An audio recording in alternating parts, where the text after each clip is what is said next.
This movie is really weird to think about just because of the bizarre domino effect and chain of events during its production, with Disney doing its best J. Jonah Jameson impersonation by firing James Gunn and then rehiring him nearly a year later. It definitely makes you wonder how different things could have been. You're fired! Chief, the planetarium party. Oh, right. You're unfired. I need you. Come here.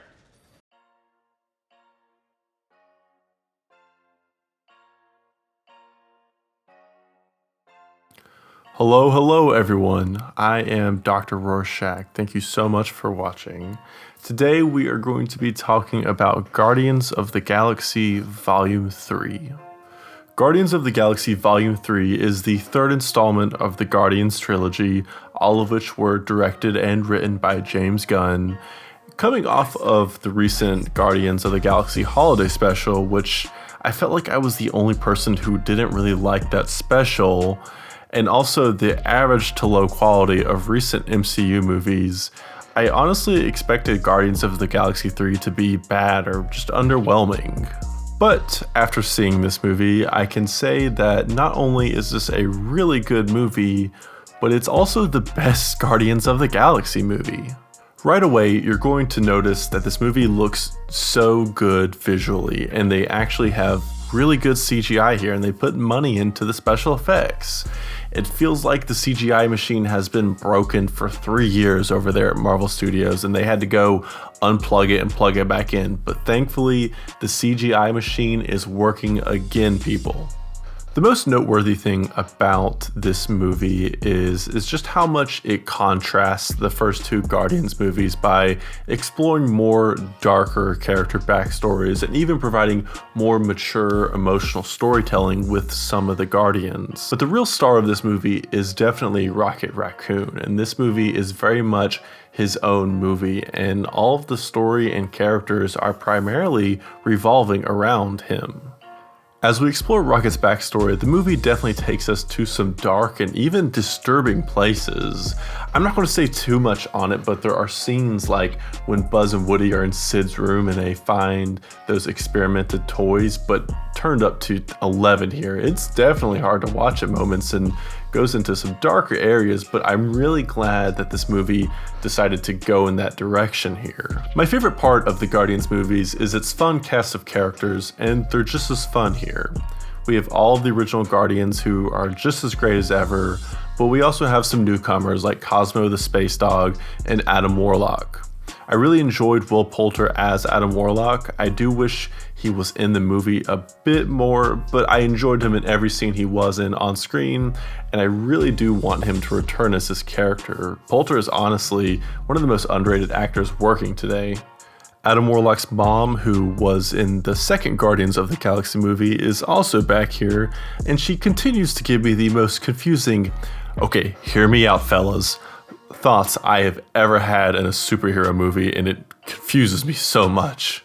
I think about this all night long. I stay awake, not sleeping, because I'm thinking about this.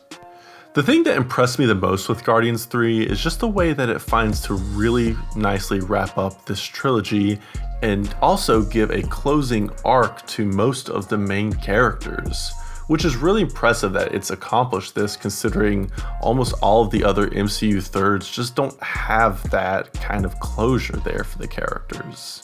Thor: Love and Thunder should honestly be ashamed with its story after just how well Guardians 3 sends off its main characters. I also really admired this movie's ending because it felt very bold to go into the direction it did with certain characters, because not everyone's going to get the perfect happy ending like we see in every Marvel movie.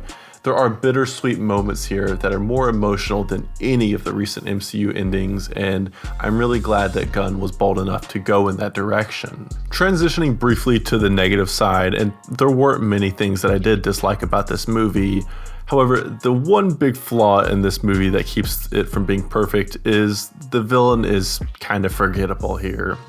The High Evolutionary is an interesting villain as a concept, but this is definitely a villain I feel like that would work better in a show rather than a movie. The actor playing him, whose name I can't pronounce, but I also seen him in Peacemaker, is doing his best here, but he just yells constantly throughout the movie, and doesn't really get any form of backstory or development to understand this character better. Also, as a minor gripe, I think the music is really important to the Guardians movie's identity, and I didn't really enjoy the music selection here as compared to the first two films. This film uses more 90s and even 2000 songs, which just feels a bit out of place for what I imagine the Guardians of the Galaxy to be personally. But none of it ruins any scenes, unlike the Mario movie. But overall, Guardians of the Galaxy 3 is really good and a much needed win for the MCU. This is honestly the most I've enjoyed a Marvel movie since Avengers Infinity War. I am going to give Guardians of the Galaxy Volume 3 an 8 out of 10.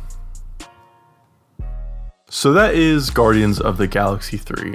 It was a very pleasant surprise, and it honestly has me very optimistic about James Gunn's Superman movie and the James Gunn DCEU. I'm very excited to see what he's going to do after really sticking the landing with this third film. But anyways, what do you guys think about Guardians of the Galaxy 3? Loved it or hated it? Feel free to let me know down in the comments below. As usual, I am Dr. Rorschach, and thank you so much for watching.